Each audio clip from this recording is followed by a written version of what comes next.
तर आज वटपौर्णिमा आहे. वडाचं झाड समजून मी पिंपळाची पूजा केलेली आहे, कारण त्याला सगळे दोरे बांधलेले, तिथेच सगळं हळदी कुंकू दिसत होतं. तर मला वाटलं हेच असेल, मी काही वर बघितलंच नाही.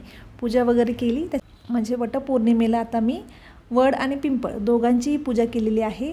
तर मला वाटतं आमचं रजिस्ट्रेशन फास्ट होईल नाही का, म्हणजे नवरा बायको या नात्याने जन्मोजन्मी आता आम्हीच फिक्स कायमचे. नमस्कार मंडळी. तर ही आहे वटपौर्णिमा दिवसाची सुरुवात. हे बघा, खिचडी आणि दही. म्हटलं नाश्ता करत करत केसही सुकतील आणि नाश्ताही होईल, म्हणजे जेवण करताना मला केस मध्ये मध्ये येणार नाहीत. तर इथे मी चण्याची डाळ उठल्या उठल्या म्हणजे आंघोळ झाल्यानंतर भिजत घातली होती आणि आता थोड्या वेळाने ती छान भिजली आहे थोडीफार, आणि त्याच्यामध्ये तेल आणि हळद टाकून मी आता कुकर लावत आहे.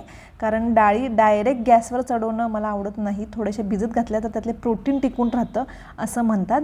तर मी असं करत आता कुकर लावलेला आहे. आज पुरणपोळी करणार आहे, तर मी त्याचसोबत तुम्हाला बऱ्याच टिप्स अँड ट्रिक्स सांगणार आहे. मला असं वाटतं की आपण प्रत्येकजण किचनमध्ये काम करत असतो आणि आपल्या प्रत्येकीकडे काही ना काही स्वतःची स्टाईल, स्वतःची टिप्स आणि ट्रिक्स असतातच. तर आज मी आतापर्यंत वापरलेलं आहे, म्हणजे 10 वर्षाहून जास्त वर्ष झाली आहेत म्हणजे लग्नाला. तर आतापर्यंत मी पुरणपोळीसाठी वापरलेल्या सगळ्या टिप्स अँड ट्रिक्स तुम्हाला तुमच्यासोबत शेअर करणार आहे. तर व्हिडिओ शेवटपर्यंत नक्की पहा. तुम्ही बघू शकता, एकीकडे मी डाळीचा कुकर लावला आहे, एका साईडला भात शिजायला ठेवला आहे टोपामध्ये, आणि इकडे पीठ मळून घेत आहे. पिठामध्येही मी एक अर्धा चम्मच हळद टाकते आणि थोडंसं मीठ टाकते. ही ट्रिक मला माझ्या एका मैत्रिणीने सांगितलेली, त्यामुळे पुरणपोळीला एकदम छान कलर येतो. आणि इकडे आपले पीठ मिक्स करून झालेलं आहे, ते झाकून मी साईडला ठेवून देत आहे.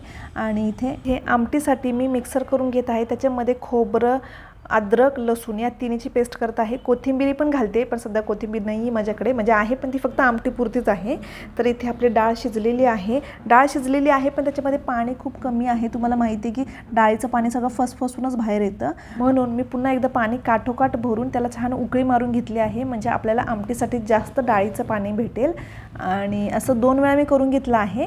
इथे आपलं डाळीचं पाणीही नितळलं आहे, म्हणून त्यामध्ये मी आता गरम डाळ असतानाच गूळ टाकत आहे, जेणेकरून चांगला गूळ त्याच्यामध्ये मेल्ट होईल आणि आपल्याला पुरण करायलाही मदत होईल. पुरण वाटण्यासाठी पुरण यंत्र आपण वेगळ्या भांड्यात शिफ्ट करत आहोत आणि ही गरम आमटी साईडला ठेवून देत आहोत. आणि इथे मी आता गुळवणी करत आहे. आमच्या घरात गुळवणी फार आवडते, दुधावर काम चालतच नाही. गुळवणी, दूध आणि त्याच्यामध्ये 1 चमचा तूप, खूप सुंदर कॉम्बिनेशन आहे हे. इथे मी पुरण वाटून घेत आहे. सध्या चमच्याने सुरुवात केली, कारण आमच्या घरात फुलपात्र सापडतच नाहीत. कारण शर्विल पाणी प्यायला घेतो फुलपात्र, जिथे जाऊन पाणी पिलं तिथेच तो ठेवून येणार, म्हणजे बेडरूम तर बेडरूममध्ये, हॉल तर हॉलमध्येच. त्यामुळे ते सापडलं नाही, तर फटाफट मी आधी चमच्यानेच करून घेतलं, गरम गरम आहे तोपर्यंत. इथे तुम्ही बघू शकता पुरणपोळीची 4 मेन गोष्टी रेडी आहेत. लुसलुशीत कणिक, त्याच कन्सिस्टन्सीचा पुरण, आणि इकडे मी मसाला केलेला तो आमटीसाठी आणि गुळवणी. आणि इथे भजीसाठी मी पीठ भिजवत आहे. त्यासाठी कांदा, बेसन, तांदळाचं पीठ, हळद, जिरेपूड, धनेपूड आणि लाल तिखट आणि थोडंसं सोडा आणि मीठ हे इन्ग्रेडियंट घेतले आहे, आणि थोडीशी कोथिंबीर. तर मी आता हे भिजवून घेत आहे. तुम्ही तर बघू शकता तेलही गरम करायला ठेवलं आहे. आधी थोडंसं तळून घ्यावं असं म्हटलं, पण नंतर माझ्या लक्षात आलं की आमच्याकडे कुरुड्या ॲक्च्युली मेन असतात. पुरणपोळी म्हणली की कुरुड्या ताटात येतेच, पण कुरुडी संपली आहे आता आमची, त्यामुळे हे घरात नळी वगैरे असे दुसरे तळण होते, ते मी तळून घेत आहे. इथे तोपर्यंत भजीसाठी पीठ रेडी झालं होतं मिक्स करून. म्हटलं चमच्याने टाकावं, परत म्हटलं जाऊ दे, ते काही कम्फर्टेबलच नाही वाटत ते, मग हातानेच टाकावं म्हटलं, बघणारे पण आपलेच आहेत. सो मी हाताने टाकायला पटापट सुरुवात केली. त्याने इतकं कम्फर्टेबल वाटतं, चमच्याने कधी झालं असतं माहिती नाही. तर इथे आपले भजीही रेडी होत आहेत, आणि आता थोडंसं पीठ मी ठेवणार आहे, कारण मिस्टरांना गरम गरम भजी खूप आवडतात. मग ते आता दुपारी येणारच आहेत हाफ डे घेऊन, तेव्हा मी करणार आहे गरम गरम त्यांच्यासाठी. तर इथे बघा तळण, भजी आणि हे थोडंसं पीठ जे आपण साईडला ठेवलेलं आहे. आता मी इथे आमटीसाठी फोडणी देत आहे. तर त्याच्यामध्ये कढीपत्ता, आमची चटणी आणि आपण जे मगाशी केलेलं वाटण आहे ते टाकणार आहे. आणि आमटी खूप आवडीने खाली जाते. ॲक्च्युली मला पुरणपोळीचा पूर्ण कन्सेप्टच आवडतो, कारण त्याच्यामध्ये तिखट, गोड प्लस तळण सगळ्याच गोष्टी येतात, त्यामुळे आमच्या घरात खूप आवडीने खाल्ली जाते. माझ्याकडे मोठं भांडं नाही आहे आमटीसाठी, त्यामुळे मी कढईमध्ये फोडणी देऊन मग ती फोडणी मी मोठ्या त्या भांड्यामध्ये जे आपण डाळीचं पाणी काढलं होतं त्यामध्ये ट्रान्सफर केलेली आहे. तर आता मी इथे पुरणपोळी करायला घेत आहे. सगळ्यात आधी नैवेद्य, सगळ्यात आधी अग्निदेवतेला छोटीशी पोळी, त्याच्यानंतर घरातल्या देवासाठी 2 छोट्या छोट्या पोळ्या. तर इथे तवा आपला चांगला गरम झालेला आहे, तर मी इथे छोट्या छोट्या पोळ्या असल्या कारणाने 3 पोळ्या एकदमच टाकत आहे, या साईडला त्या साईडला करून असं. म्हणजे अग्निदेवतेची आणि घरातल्या देवासाठी नैवेद्य. ह्या पुरणपोळ्या पण ना दिवाळीच्या पदार्थासारखे वाटतात कधी कधी एकदम छान येतात आणि कधी कधी एकदम म्हणजे खाली चिटकून जातात, फाटतातच. आणि आता यावेळेस पण म्हणजे फाटली पोळी सुरुवातीची, तर म्हटलं बघू पुढच्या कशा होतात. छोटे छोटे नैवेद्य खाली चिकटले होते, त्यामुळे ही मोठी पोळी मी जरा अशी घाबरत आणि जास्त पीठ लावून लाटत होते, तरी पण ती फाटलीच. हे बघा खाली उचलताना सगळं पीठ खाली आणि ते गोळाच पूर्ण तो मी फेकून दिला. आणि असं का झालं, काय कमी झालं, काय जास्त झालं, हे सगळं विचार करण्यापेक्षा मी एक नवीन ट्रिकच वापरली, जी माझ्या आईने मला सांगितली होती. तिने एक मला सुती कापड देऊन ठेवलं होतं धपाटे करण्यासाठी, थालीपीठ करण्यासाठी आणि पुरणपोळीलाही यूज होतो. कधी खाली चिटकायला लागले ना की अशा सुती कपडा व्हाईट कलरचा एखादा रुमाली चालेल, तो जर बांधून घेतला ना तर पुरणपोळी अजिबात खाली चिटकत नाही. तुम्ही आता बघू शकाल. दिवाळीचे पदार्थ पुरणपोळी हे अगदी अनप्रेडिक्टेबल असतं. म्हणजे तुम्ही कितीही व्यवस्थित काही करा, काही ना काही कमी राहतेच. त्यासाठी खूप वर्षांचा एक्सपिरियन्स आणि एक्सपर्ट लोकच लागतात असं वाटायला लागलं आहे मला आता. आणि इथे मी हळूहळू पोळी लाटत होते कारण ती फुटू नये वगैरे. पण माझ्या एक लक्षात आलं की पुरण बाहेर येत आहे पण पोळी फुटत नाही आहे. कदाचित ही त्या ट्रिकची कमाल असेल, म्हणजे कपड्याची कमाल असेल.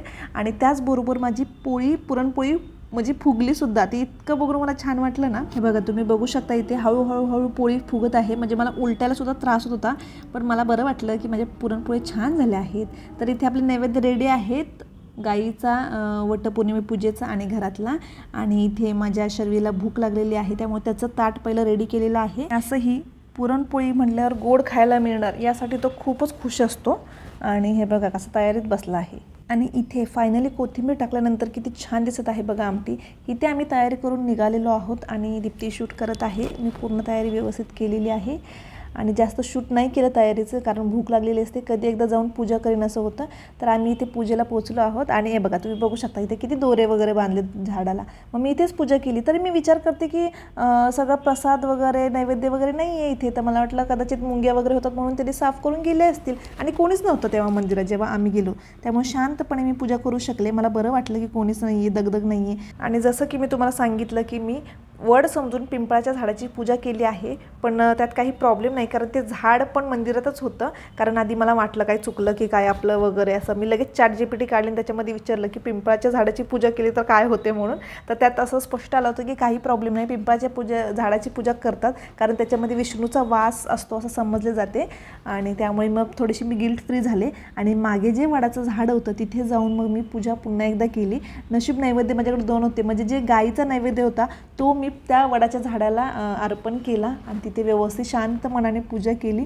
आणि लकीली ज्या बाई माझ्यासोबत होत्या, लेडीज ज्या होत्या गुजरातीमधल्या, त्यांच्याकडे 2 धागे होते सफेद, तर मी त्यांच्याकडून घेतलं आणि परत एकदा मी फेऱ्या मारल्या. आणि काय नाही, आता गुजरातमध्ये म्हणलं थोडीशी गडबड होणार असतात, कोण मैत्रिणी नाहीत काही नाही, त्यामुळे थोडंसं गोंधळ उडणारच, इट्स ओके.